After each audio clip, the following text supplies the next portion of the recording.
کون سے ایسے 12 کام ہیں جو مسلمانوں کے کرنے کے ہیں، وہ میں مختصر سے وقت کے اندر بریف کر دیتا ہوں، کیونکہ اس وقت تو سب کو یہ ہے کہ بھئی میں نے کیا کرنا ہے، کہیں میں پکڑا نہ جاؤں. یعنی جس کو بھی تھوڑا سا آخرت کی جواب دہی کا خوف ہے نا، تو وہ تو ڈرتا ہے کہ بھئی میں نے اس پورے معاملے میں کیا کرنا ہے، کہ اللہ تعالیٰ مجھے نہ پکڑ لے کہ میرے مسلمان بھائیوں کے ساتھ یہ ہو رہا تھا اور میں نے کچھ نہیں کیا.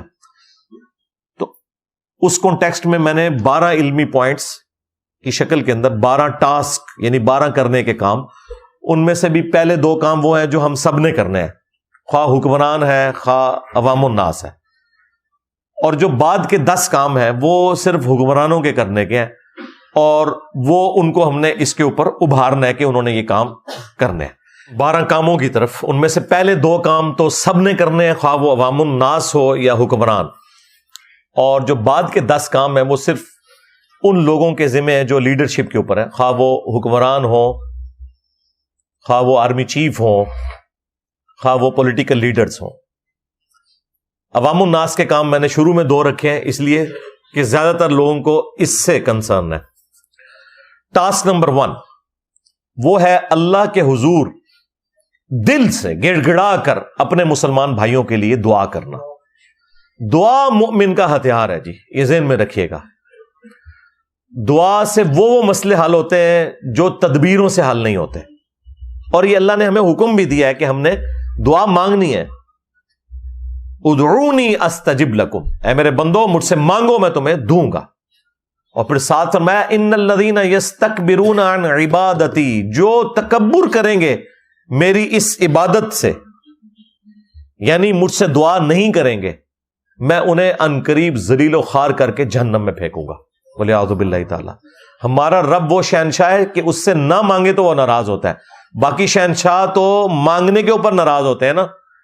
ہاں، اللہ وہ شہنشاہ ہے کہ جس سے نہ مانگا جائے وہ ناراض ہو جاتا ہے. تو دعا آپ نے مانگنی ہے، یہ ایک حق ہے مسلمان کا دوسرے مسلمان کے اوپر. اللہ تعالیٰ نے سورۃ الحجرات میں فرمایا انما المؤمنون اخوہ، مومنین تو اس کے سوا کچھ نہیں کہ وہ آپس میں بھائی بھائی ہیں. اور اس کی جو ایکسپلینیشن ہے نا، وہ نبی صلی اللہ علیہ وآلہ وسلم نے جس انداز میں کی ہے، صحیح بخاری اور صحیح مسلم دونوں میں حدیث ہے کہ باہمی اخوت میں، بھائی چارے میں، ہمدردی میں تمام مسلمان ایک جسم کی مانند ہے. جسم کے اگر ایک حصے میں بھی تکلیف ہو تو پورا جسم اس کی تکلیف کو محسوس کرتا ہے. حتیٰ کہ صحیح مسلم میں یہاں تک الفاظ ہیں کہ اگر آنکھ میں تکلیف ہوتی ہے نا تو پورا جسم رات کاٹ کے گزارتا ہے. صرف آنکھ نہیں جاگ رہی ہوتی، پورا جسم جاگ رہا ہوتا ہے. تو یہ دعا والا معاملہ کرنا ہے، اور اس دعا میں ہمارا اپنا فائدہ بھی ہے. صحیح مسلم میں حدیث ہے کہ جو مسلمان دوسرے مسلمان کی غیر موجودگی میں اس کے لیے دعا کرتا ہے، ظاہر ہے ہم تو یہاں ہیں، وہ فلسطین میں ہے، یہاں بیٹھا ہوا اگر کوئی ان کے حق میں دعا کرتا ہے تو اللہ تعالیٰ ایک فرشتہ مامور کر دیتا ہے جو اس دعا کرنے والے کی دعا پر آمین کہتا ہے، اور ساتھ یہ بھی کہتا ہے کہ اے اللہ، جو یہ شخص اپنے بھائی کے لیے دعائیں مانگ رہا ہے نا، یہ تمام دعائیں اس کے حق میں بھی تو قبول کر لے. دیکھیں، یعنی ہم تو خود دعا مانگ رہے ہیں اور فرشتہ ہمارے حق میں، ایک معصوم فرشتہ ہمارے حق میں اللہ کے حضور دعا مانگتا ہے. تو اس دعا کرنے کا فائدہ ہمیں خود بھی ہے کہ اگر ہم اپنے بھائیوں کے لیے دعا کریں گے ان کو تو فائدہ ہونا ہی ہونا ہے، انشاءاللہ ہمیں بھی اس حوالے سے فائدہ ہوگا. ٹاسک نمبر 2 وہ ہے سوشل میڈیا کے اوپر اپنی آواز کو بلند کرنا. کہیں پر اگر پروٹیسٹ ہو رہے ہیں، ان پروٹیسٹ میں حصہ لیں. فزیکلی جو ڈیمانسٹریشن ہوتی ہے، بینرز اٹھا کے، پلے کارڈز اٹھا کر، جس طرح یورپ میں اور امریکہ میں، پوری دنیا کے اندر یہ احتجاج ہو رہے ہیں، ان میں جہاں تک قانون کے دائرے کے اندر آپ نے اس میں حصہ لینا ہے. اور سوشل میڈیا کے اوپر آپ نے اسلام کے حق میں، فلسطینیوں کے حق میں آواز بلند کرنی ہے. لیکن اس آواز بلند کرنے میں ایسا کوئی معاملہ نہ ہو کہ وہ گالی گلوچ کی طرف چلا جائے اور اسلام کی کوئی غلط پکچر لوگوں کے سامنے آئے. یہ ذہن میں رکھیے گا.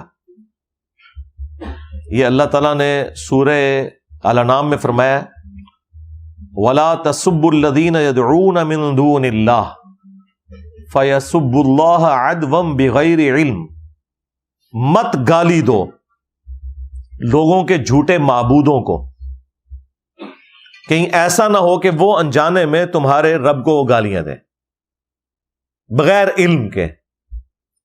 تو اس لیے گالی گلوچ والا معاملہ نہیں ہونا چاہیے کہ جس کی وجہ سے اسلام کی بدنامی ہو۔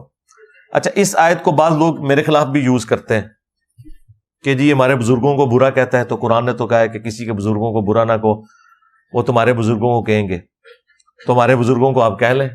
ہمارے بزرگ وہ ہیں کہ جن کے بارے میں آپ تصور بھی کریں گے نا برائی کا تو آپ اسلام سے خارج ہو جائیں گے، تو مر جاؤ آرام موت، ٹھیک ہے، ہمیں تو کوئی فرق نہیں پڑتا۔ دوسرا، یہ آیت کافروں کے بارے میں ہے، مسلمانوں کے لیے نہیں ہے۔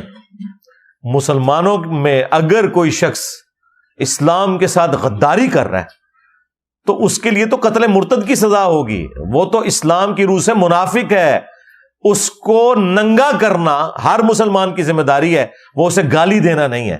اسی لیے میں کہتا ہوں کہ آپ ہمارے مخالفین جو ہو نا، آپ لوگ کافر ہو جو چھوڑ دیں گے آپ کو، لیکن مسلمان ہو کر نام لو اللہ اور اس کے رسول کا، چندے اکٹھے کرو اللہ اور اس کے رسول کے نام کے اوپر عز و جل و صلی اللہ علیہ وآلہ وسلم، سواریاں سوار کرو مکے اور مدینے کا نام لگا کر، ہاں یہ آوازیں دے کر، اور انہیں پھینکو اپنے بابوں کی درگاہوں کے اوپر ان فرقوں میں جا کے، تو پھر تو ہم تمہارا لحاظ نہیں کریں گے۔ بالکل غداروں کے لیے نہیں ہے یہ چیز، یہ بالکل ڈیفرنٹ چیز ہے۔ یہ میں نے ضمناً ایک مدنی پھول عرض کر دیا۔ ہاں اچھا،